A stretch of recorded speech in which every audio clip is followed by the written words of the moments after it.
not too bad. Goeiemiddag mense. It's been a month since I last put out a video. In other words, since I top dressed, sculpted, scarified, and top dressed this back lawn. Kikuyu grass that you see behind me here is sitting at 12 millimeters now. I'm quite happy with the way things have gone. So this video, depending on how things have been pieced together, is either going to be cool or not, but it's meant to just be a quick little recap on what I've done in the last month to get it from the sculpted and top dressed state to this. But first, let's mow.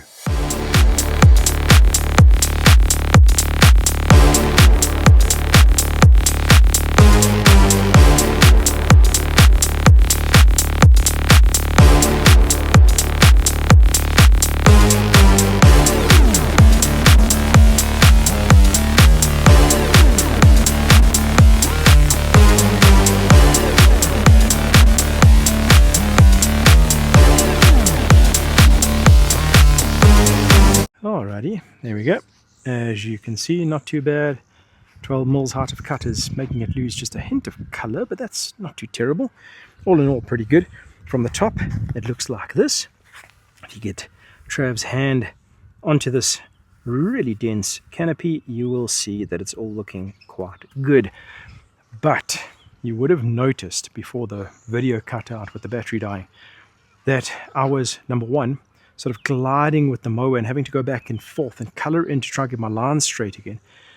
And then the second thing is, if you've got a keen enough eye, you would notice that there's kind of these little ripples in the lawn. And both of them are due to the fact that the lawn is just too thick. I know some of you have never heard that comment in your life, so you don't know what to do with it, like me. But I can tell you what we can do in the case of grass, and that is to at least run a scarifier through it, if you feel like being a bit destructive, or a verticutter, if you feel like being a little bit less destructive, or in my case, which I'm fortunate enough to have, is a grooming reel on one of my Protea machines. I'm going to run the groomer through this, not now because I feel like brying.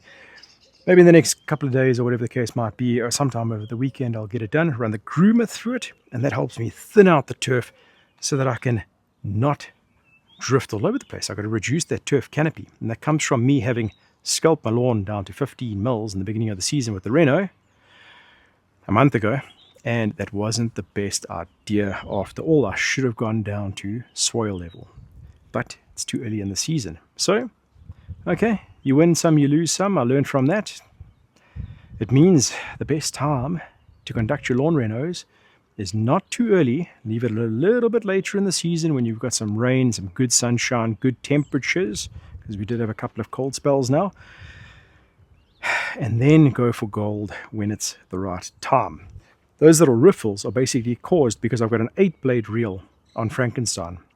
If I had a 6-blade reel, that wouldn't be quite as much of a problem. The 8-blade, though, as it's gathering too much grass at a time, it's kind of missing pieces of it because the rest of the mower is trying to worm its way into that really dense canopy.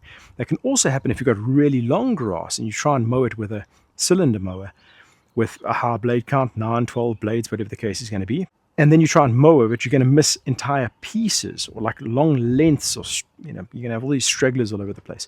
And it's kind of the same effect. So when you're mowing short like I am now, even at 12 and 15 mils, and you build up the turf canopy, the density too much, you're going to have to thin it out at some point in time because you're going to get those little riffles, and or you're going to get the sidewinding effect. So I think, let's see where this video goes. If the video doesn't go any further, like, subscribe, share this with your buddies, and we'll see you on the next one. Otherwise, we'll see you on the next scene. Cheers. All right, now that the fire's well on the go, I realized the whole point of this video was to tell you what I've done to this lawn over the last month, hence the title of the video. I completely forgot. Anyway, first things first is I put down 2 kilograms. Let's start right at the beginning. Aside from the previous video, which was me sculpting, scarifying, top dressing the lawn, after that, lots of mowing, lots of watering, and then I applied 2 kilograms of lime ammonium nitrate. I've gone over to lime ammonium nitrate from the previous product that I was using, which was Compo Experts Novatec NMAX, a fantastic product. But that's an ammonium sulfate-based product. It's kind of keeping the pH going lower.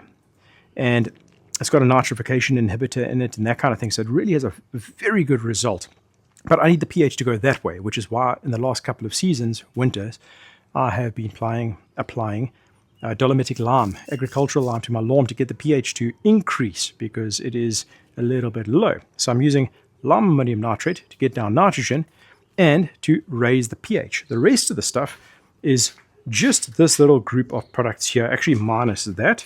So just that group of products. First thing on the list is a product from Talking Turf.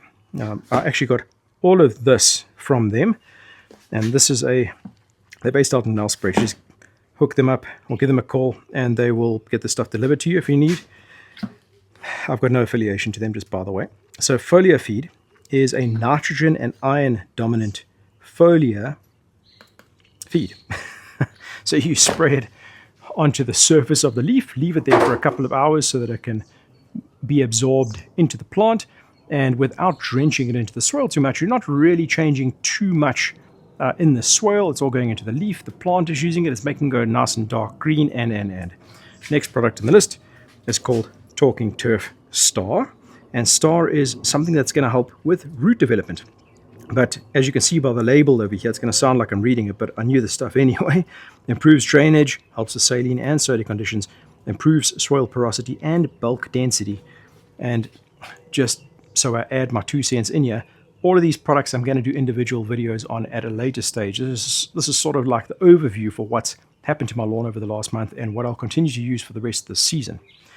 Next product on the list is a post-emergent herbicide called Casper, and this is for broadleaf weeds. It doesn't tackle grassy weeds, and that is why I've got this product over here called Pennant Magnum. It's in this bottle because I bought a 5 litre and then shared it with some buddies.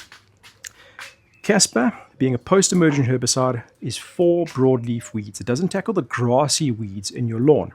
I must say, after one application of this on my lawn, all of my oxalis, all other broadleaf weeds are gone. Granted, I didn't have very many to start with, but I've still got some paspalum patches that are all over the place. And I've been removing those manually because it's basically impossible to kill those inside of warm season grasses, which is why you use something like Pennant Magnum to try and prevent those grassy weeds from germinating. So Casper kills the broadleaf weeds after they've already germinated. Pennant Magnum helps prevent broadleaf weeds and grassy weeds from coming up. Next up is pest control, which is Meridian over here. And you would know that I normally used to use cypermethrin because it's cheap, readily available. You can just buy it at any nursery and that kind of thing. And then at one point when I got termites, I used BASF's Steadfast product, which is an alpha cypermethrin product.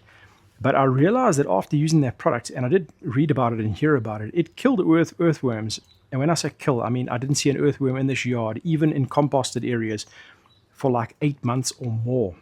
Now that I've let that stuff sort of disappear, disintegrate, dissolve, go away from inside my soil, I realized earthworms started coming back. I've now applied Meridian twice. Earthworms are still there. So far, the label is proving to be, let's say, mostly true. And then the last item on the list is this, Primo Max, which is a plant growth regulator. And it's not only there to help me not have to mow as often as what I would need to mow to maintain this kind of height of cut.